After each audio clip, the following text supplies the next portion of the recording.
Angelo agrees his testimony at the State Capture Commission has scuppered the start of the inquiry into controversial prosecutors Nomgcobo Jiba and Lawrence Mkhwebi. The team and I have not had an opportunity to obtain this. We have formally requested a copy of this affidavit from the Secretary of the State Capture Inquiry this morning. Jiba and Mkhwebi are strongly denying claims they've stalled a criminal case relating to Bosasa's contracts. They're saying weekend media reports making such claims are prejudicing the probe into their conduct. There is nothing as prejudicial as what happened over the weekend in relation to this inquiry. But she has not received anything. She has not received a notice. So she's not in a position to give any direct response to the allegations themselves, except to say she has not received any money from anybody. She has performed work with diligence and with professionalism, and she will give her evidence at the right time. Now the suspended deputy NPA head is fighting back. She has indicated to the commission investigators that as and when she is required to appear before the commission, she will do so without any hesitation. In fact, she's quite eager to go and clear her name. And she stated on record that she denies those allegations very emphatically. And we placed that before this particular inquiry, before Judge Mohoro. Jiba's already met with the State Capture Commission's investigators. She's due to take the stand as a witness at this inquiry next month. Govin Whittles, Centurion. Right, let's head on over to the Democratic Republic of Congo now. It's been a contentious time since the elections this year, one of the country's largest. It looks like Felix Tshisekedi will be sworn in as president, replacing Joseph Kabila. However, opposition rival Martin Fayulu, SADC and the African Union have said they are not buying it. I'm joined in studio this evening for more on this by Jean Bosasa, Africa analyst. Bonsoir. Bonsoir, madame. Ça va? Oui, ça va, merci, et vous? Ça va très bien. Oh, parfait. Let's start with perhaps painting a picture of what life is like for the ordinary Congolese at this moment. Have you had a chance to speak to people in the Congo? What is the situation like? Well, I guess that within one night, we're not going to change many things in the Congo, but there's hope. And I could tell you that there are 3 or 4 members of the diaspora that have already traveled to Congo since yesterday, and some arrived today. Some are still planning to go so that they could participate in the sworn in of Felix Tshisekedi. So life is going to change for the simple fact that for the first time in 59 years, we're going to have a handover of power in the Democratic Republic of Congo, but not only in the Democratic Republic of Congo, in the entire central region of Africa, because most of the presidents there have been holding to power for some for 40 years, some for 30 years. And Joseph Kabila came in 18 years ago, and I was not calling him president, but today I'm calling him president. Is at 48 years old going to relinquish power and go and become a member of the Senate. So we hope that that life will improve, but we still wait and see what is going to happen and unfold. You speak of a handover of power. Will it be a peaceful handover of power? We are calling all the political leaders, and that I'm saying each and every time, because even in South Africa, you had the same tension when apartheid ended in the 90s. So people were fearing that there would be trouble. There's a time where we need to ponder and reflect about what we want for Africa. And this is the time. There might have been irregularities, but it is all human nature. And the people that are contesting, it is also a call that we are making, Martin Fayulu and the rest, the Catholic, to tell them that let's give him a chance for the next 5 years and see what he can come about with for the Congolese people, the citizens that have suffered for the past 20 years, if we only speak about Kabila. But since 1960s, we've been suffering. Most of the people have been in exile or have been displaced either internally or outside of the country. We want to give the time to those people to return to the country or to return to their home if it was internally.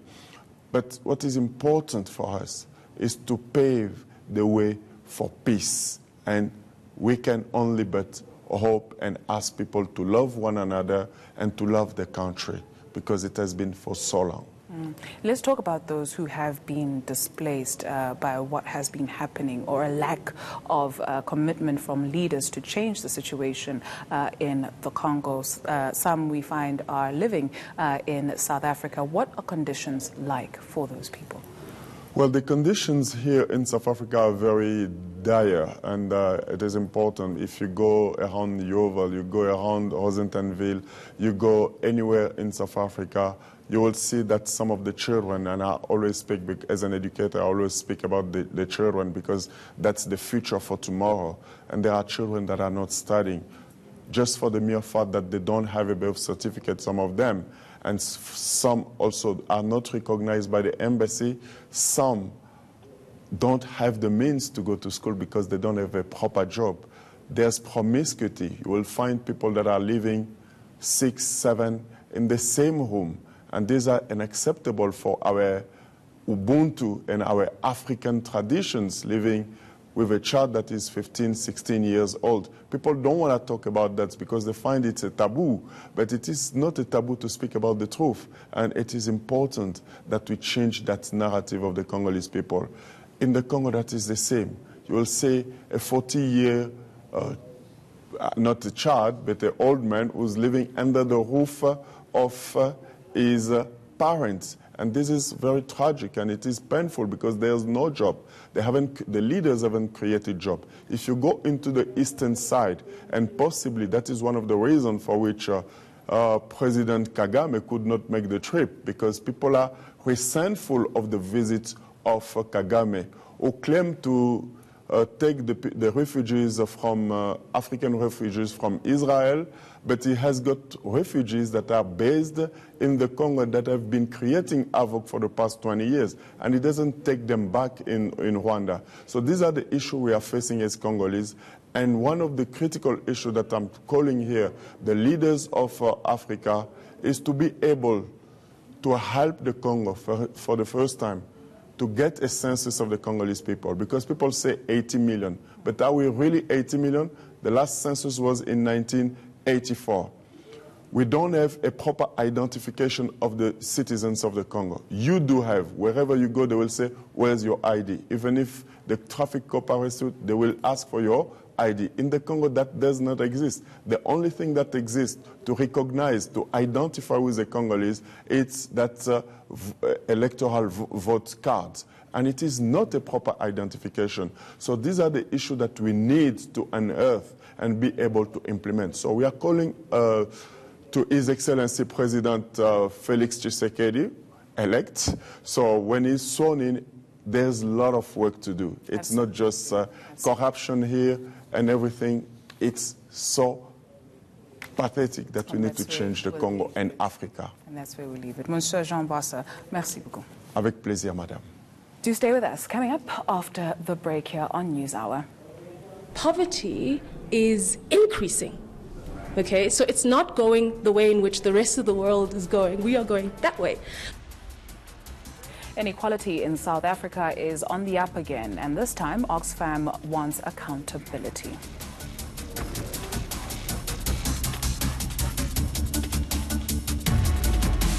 Ready?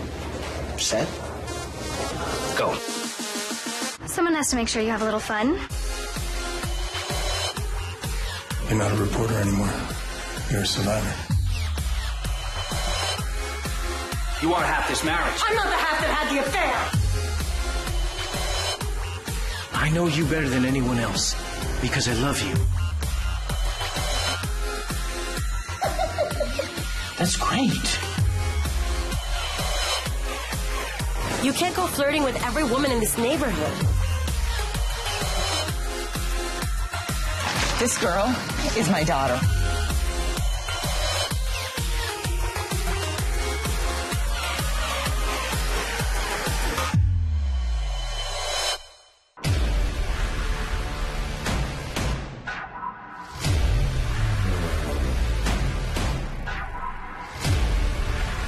Ek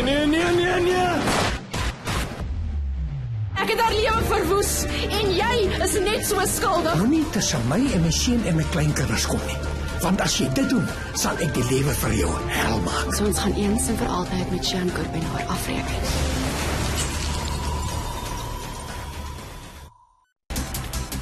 Hello again. 125,000, that's the number of people who are still waiting for their driver's license cards.